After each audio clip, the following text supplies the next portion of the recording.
tempat latihan teater pernah tuh katanya. Pengen punya studio musik di.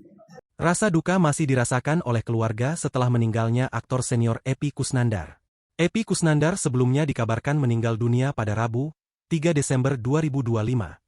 Anak kedua dari Epy Kusnandar, Damar Rizal Marzuki membeberkan keinginan-keinginan dari ayahnya yang belum tercapai.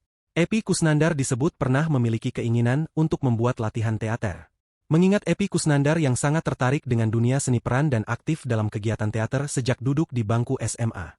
Sebelumnya, kata Damar, bahwa warung milik Epy Kusnandar yang berada di Jalan Haji Samali, Pancoran, Jakarta Selatan, juga menjadi salah satu daftar tempat yang ingin dibangun.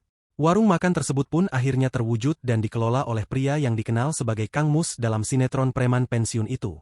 Rupanya, Epy Kusnandar juga memiliki keinginan membangun studio musik bersandingan dengan warung makannya tersebut. Damar pun mengakui memang banyak keinginan-keinginan yang sempat terucap dari mulut sang ayah.